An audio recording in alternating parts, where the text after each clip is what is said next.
नमस्कार दोस्तों, मैं सत्यम मिश्रा आप सभी का अपने YouTube चैनल पे स्वागत करता हूं दोस्तों। और आशा करता हूं कि आप सभी स्वस्थ और मस्त होंगे और आपके सीटेट एग्जाम की जो तैयारी भैया बिल्कुल अच्छे तरीके से चल रही होगी।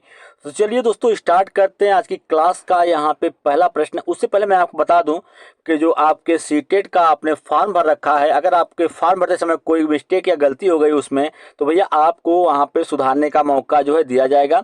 और 21 अक्टूबर को जो करेक्शन विंडो भैया वो ओपन होगी। बिल्कुल फिर से सुनिएगा, 21 अक्टूबर को जो है करेक्शन विंडो ओपन होगी। उसके बाद आप जो है सुधार कर सकते हैं। 4 से 5 दिनों का जो मौका है यहाँ पे आपको दिया जाएगा।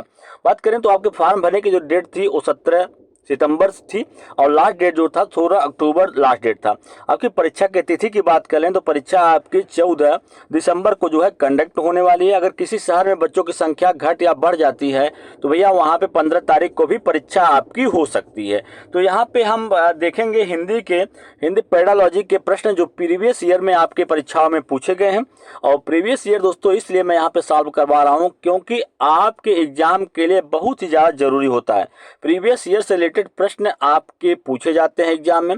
और ये चीज़ और पता चल जाता है कि कहाँ से किस कह सकते हैं किस पॉइंट या किस टॉपिक से प्रश्न आपके परीक्षाओं में पूछे जा रहे हैं। तो चलिए यहाँ पे हम चलते हैं और यहाँ पे पेडोलॉजी के जो प्रीवियस ईयर में प्रश्न पूछा गया है उस प्रश्न को भैया यहाँ पे हम देखना स्टार्ट करेंगे। ठीक है, सबसे पहला प्रश्न जो है यहाँ पे आपके सामने स्क्रीन पे प्रीवियस ईयर का निर्देश दिया गया है कि नीचे दिए गए प्रश्न संख्या 106 से लेके 120 के लिए सबसे उपयुक्त वाले उत्तर आपको यहाँ पे चुनना। देखिए आपको कई उत्तर आपको सही लग सकते हैं यहाँ पे, लेकिन सबसे उपयुक्त या सबसे सही जो प्रश्न का जवाब होगा उसी को आपको चूज करके उसका आंसर यहाँ पे आपको देने हैं। चलिए पहला प्रश्न है यहाँ पे कि प्राथमिक स्तर पर हिंदी भाषा सिखाने के लिए सबसे अधिक जरूरी क्या है? भाषा शिक्षक का भाषा का ज्ञान, कक्षा में रंगीन पाठ्य पुस्तकें, कक्षा में प्रिंट समृद्ध प्रवेश या कक्षा में लिखित आकलन। तो प्राथमिक स्तर की बात की जा रही है। प्राथमिक स्तर मतलब छोटे बच्चे, और छोटे बच्चे को सिखाने के लिए सबसे ज़्यादा जरूरी होता है कि जिस कक्षा में या जिस क्लास में बच्चे को पढ़ाया जाए वहाँ का माहौल जो है उनके हिसाब से हो। मतलब दीवारें जो हो उस पर रंगीन चित्र बने हों। अगर उनको कुछ चीज़ पढ़ाई जा रही है जैसे कहानी हो या कविता, कहानियों से रिलेटेड चीज़ें कुछ तथ्य उस पर जानकारी दी गई हो, या पहाड़ा है उससे, या गिनती है, वो सारी चीज़ें दीवारों पे लिखी हुई, जितना अच्छा दोस्तों माहौल होगा, प्रिंट समृद्ध माहौल जो होगा, प्रवेश होगा, उससे बच्चा जो है सबसे अच्छे तरीके से उसको सीख सकता है। बिल्कुल इसका राइट जवाब ऑप्शन नंबर 3 इसका राइट जवाब होगा। चलेंगे अगले प्रश्न पे। और अगला प्रश्न यहाँ पे आपके सामने कि बच्चे बोलचाल की भाषा का अनुभव लेकर विद्यालय आते हैं। इसका निहितार्थ है कि बच्चों को बोलचाल की भाषा न सिखाई जाए, बच्चों के बोलचाल की भाषा को सुधारा जाए, बच्चों के भाषाई अनुभवों का उचित प्रयोग किया जाए, या बच्चों के भाषाई अनुभवों को कक्षा के बाहर रखा जाए। तो भैया कक्षा के बाहर नहीं रखना है। बच्चे जो बोलचाल की भाषा घर से या परिवेश से अपने लेके आते हैं उनकी भाषाओं का सम्मान करना चाहिए, और बिल्कुल उनके भाषाओं या संस्कृति जो है उसका सम्मान करना चाहिए। और बच्चों के बोलचाल की भाषा को यहाँ पे उनके अनुभवों का उचित तरीके से प्रयोग किया जाए। ठीक है, ताकि बच्चा जो है और अधिक अच्छे तरीके से सीख पाए।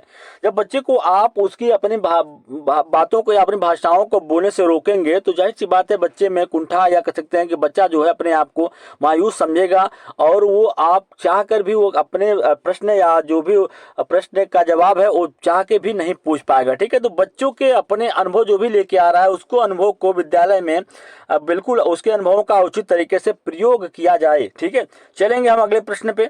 और अगला प्रश्न आपके सामने स्क्रीन पे कि भाषा सीखने सिखाने में आप किसे सबसे अधिक महत्वपूर्ण मानते हैं? संज्ञानात्मक विकास को, सामाजिक अंतःक्रिया को, दृश्य श्रव्य सामग्री को, बाल साहित्य को। तो बिल्कुल भाषा सीखने या सिखाने में सबसे अधिक महत्वपूर्ण किसे मानते हैं? सामाजिक अंतःक्रिया। बच्चा जो है समाज में जितना अंतःक्रिया करेगा, सामाजिक परिवेश में जितना ज़्यादा रहेगा या लोगों से जितना ज़्यादा मिले जुलेगा, उतना ही ज़्यादा उसके भाषा का जो विकास है वो अच्छे तरीके से होगा। तो सामाजिक अंतःक्रिया, समाज के साथ अंतःक्रिया जो है भाषा सिखाने में सबसे महत्वपूर्ण पहलू माना जाता है। चलेंगे अगले प्रश्न पे। बिल्कुल भैया अगला प्रश्न यहाँ पे आपके सामने स्क्रीन पे है, और इस प्रश्न में पूछा गया है कि हिंदी भाषा शिक्षक का यह प्रयास होना चाहिए कि डैश कि बच्चों की भाषा संबंधित सहज रचना शक्ति को बढ़ने के अवसर दें, बच्चों की मातृभाषा के स्थान पर हिंदी भाषा को ही कक्षा में स्थान दें, बच्चों द्वारा मानक भाषा का ही प्रयोग करने के लिए अवसर दें। बच्चों को शिक्षाप्रद बाल साहित्य पढ़ने के लिए भरपूर अवसर दें। तो हिंदी भाषा शिक्षक का यह प्रयास होना चाहिए। बिल्कुल, तो पहले ही निर्देश में दिया गया कि सबसे महत्वपूर्ण या सबसे जो अच्छा प्रश्न का जवाब हो वही आपको यहाँ पे चूज करना है। तो हिंदी भाषा शिक्षक का सबसे पहला यह प्रयास जो है होना चाहिए कि बच्चों के भाषा संबंधित सहज रचना शक्ति को बढ़ने के क्या दें, अवसर दें। जहाँ पे बच्चों को अवसर देने जा रही हैं भाषा संबंधित सहज मतलब आसानी से वे अपनी चीज़ों को बता सके, या सहज मतलब आसानी तरीके से उसकी जो रचना शक्ति है उसका विकास हो सके, उसको अवसर यहाँ पे देना चाहिए। चलेंगे अगले प्रश्न पे। और अगला प्रश्न यहाँ पे भैया आपके सामने है कि कक्षा 5 के बच्चों के भाषा आकलन के संदर्भ में आप किस सवाल को सबसे कमजोर मानते हैं। केशव सबसे क्या कहता होगा, कल्पना करके केशव के शब्दों में लिखें। इली इला तुम्हारे स्कूल में आए तो इसे किन किन कामों से परेशानी होगी। अपने दोस्तों से पूछ कर पता करो कि कौन किस बात से घबराता है।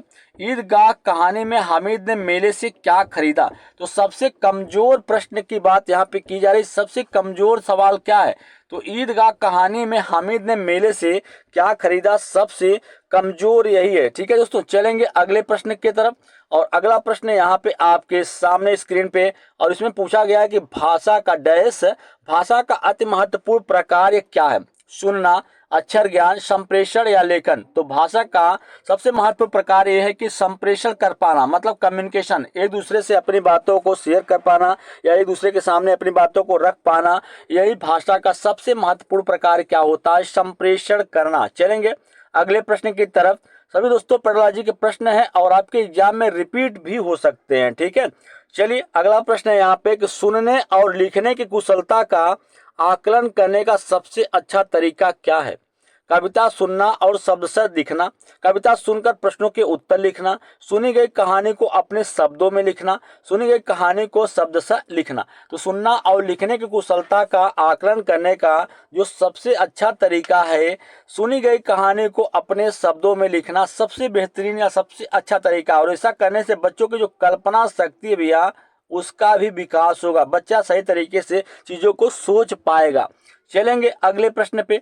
और अगला प्रश्न यहाँ पे है भैया कि सार्थक पढ़ते समय कभी कभी वाक्यों शब्दों की पुनरावृत्ति करता है, यह भाषाई व्यवहार क्या दर्शाता है। ठीक है, सार्थक क्या है दोस्तों, कभी कभी शब्दों को पढ़ते समय या कभी कभी पढ़ते समय वाक्यों या शब्दों की पुनरावृत्ति करता है, मतलब उसको रिपीट करता रहता है। यह भाषाई व्यवहार क्या दर्शाता है कि वह पढ़ने में अधिक समय लेता है, वह अटक अटक कर ही पढ़ सकता है, वह समझ के साथ पढ़ने की कोशिश करता है, या उसे लंबे शब्दों को पढ़ने में कठिनाई होती है। तो बिल्कुल यहाँ पे मैं आपको बता दूं कि वह समझ के साथ जो है पढ़ने की कोशिश करता है, इस कारण से वह शब्दों या वाक्यों की पुनरावृत्ति जो है वो करता रहता है। ठीक है, चलेंगे अगले प्रश्न पे। और अगला प्रश्न यहाँ पे पूछा गया है कि हिंदी भाषा में आकलन का उद्देश्य जो है नहीं है बच्चों की भाषा प्रगति को अभिभावकों और अन्य शिक्षकों को बताना, भाषा सीखने के संदर्भ में प्रत्येक बच्चों के विशेष आवश्यकताओं की पहचान करना, भाषा सीखने सिखाने की प्रक्रिया को उन्नत बनाना, तो बच्चों की भाषागत त्रुटियों की ही पहचान करना। बिल्कुल भी आकलन का उद्देश्य यहाँ पे नहीं है, क्या नहीं है कि बच्चों की भाषागत त्रुटियों की पहचान करना ही उसका उद्देश्य नहीं है। ठीक है, चलेंगे अगले प्रश्न पे। और अगला प्रश्न भैया आपके सामने स्क्रीन पे, और इस प्रश्न में पूछा गया है कि आपके विचार से प्राथमिक स्तर पर उत्कृष्ट लेखन कार्य का उदाहरण क्या है। छुट्टियां कैसे मनाई इस विषय पर अनुच्छेद लिखना, मेरे सपनों का भारत विषय पर अनुच्छेद लिखना, या पाठ्य पुस्तक के इतर कठिन शब्दों का श्रुत लेख लिखना, किसी आंखों देखी घटना का लिखित वर्णन करना। तो आपके विचार से प्राथमिक स्तर पर उत्कृष्ट लेखन का उदाहरण इसमें से क्या है कि बिल्कुल भैया किसी आंखों देखी घटना को लिखित वर्णन करना सबसे उत्कृष्ट लेखन का प्रकार है। चलेंगे अगले प्रश्न पे। अगला प्रश्न है यहाँ पे कि भाषा सीखने के संदर्भ में कौन सा कथन सही है कि बच्चों में भाषा अर्जित करने की जन्मजात क्षमता होती है, बच्चों में भाषा अर्जित करने की जन्मजात क्षमता नहीं होती है, बच्चे विद्यालय आकर ही भाषा सीखते हैं, बच्चे विभिन्न संचार माध्यमों से ही भाषा सीखते हैं। तो बिल्कुल भाषा सीखने के संदर्भ में कौन सा बिल्कुल सही है। तो अब भैया यहाँ पे जान लीजिए कि भाषा सीखने के संदर्भ में सबसे सही यही है कि बच्चों में भाषा सीखने की जो क्षमता होती है जन्मजात होती है। कहने का मतलब है कि जैसा माहौल होगा, माहौल परिवेश जिसको बोलते हैं, जैसा परिवेश होगा वैसा बच्चा जो है भाषा को सीखेगा या ग्रहण करेगा। कोई बच्चा बिहार में पैदा हुआ है तो जाहिर सी बात है वो बिहारी बोलेगा, इंग्लैंड में पैदा हुआ है तो अंग्रेजी में बात करेगा। तो चलिए आगे चलेंगे।